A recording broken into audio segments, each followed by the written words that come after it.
All right. Well, good evening, everyone. And again, welcome both of you. This is our Q1 Physician Advisory Board chat. It's really an honor to have, such a distinguished group of physicians here to exchange ideas, share expertise, and of course, collaborate on exciting new advancements in our fields, and also just talk shop with regards to RPM. Again, I'm Dr. Arun Chandra. I'll be serving as your moderator. I'm an internist, currently finishing up my cardiology fellowship at New York Presbyterian. We'll be starting another fellowship in heart rhythm disorders just in a couple of months, and I have a particular interest in devices. I'm delighted to introduce two of our esteemed panelists here, also members of the Physician Advisory Board here at Prevounce. We have first Dr. Tony Wang, a Hopkins-trained anesthesiologist whose expertise and insights, especially in the operating room, will definitely bring a lot to our conversation. And second, I would like to introduce Dr. Prajal Gupta, both Hopkins and Stanford trained. He's an emergency medicine doctor, and definitely his experience in these high pressure, acute settings will definitely add another dimension as well.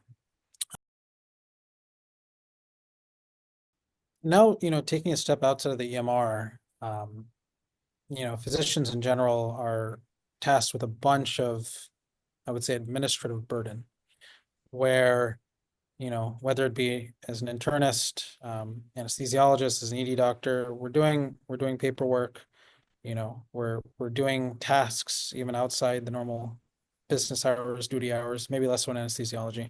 But what I'll say is, what steps can we take to overall reduce the administrative burden on physicians when we're incorporating RPM data into their practices? And I mean both at large health systems or even, incorporating RPM into, smaller workflows. So one is, I think, integrating documentation because documentation is a huge burden. So if there's ways to automatically have data populate in a filtered format or with trends, then that would be very, very helpful. I think another important feature that isn't specific to the data and isn't also specific to the explicit administrative burden, but more to the cognitive burden is I think having explicit established pathways or basically flow sheets to know exactly how to act based on specific RPM data points in your health system because it's new. For example, in our emergency department, actually, because I've worked in a couple different emergency departments, the same problem happened when we transitioned from normal sensitivity troponins to high sensitivity troponins.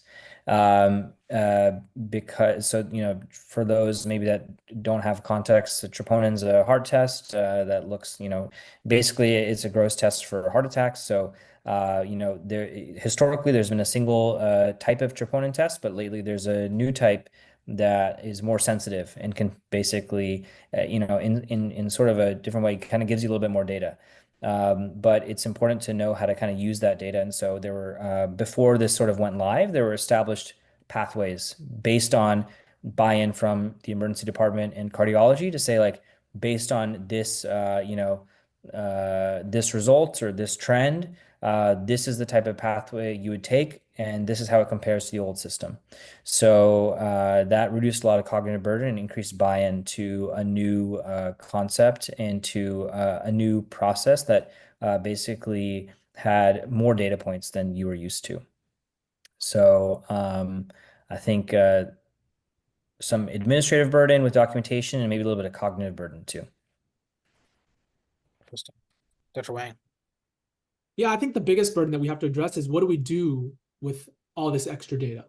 And one of the things is, in the ICU, we often talk about don't order a lab if it's not going to change your clinical management, for example. So off of that, if a patient's glucose is being continuously fed into our EMR, what do we do if it comes back abnormally high, right?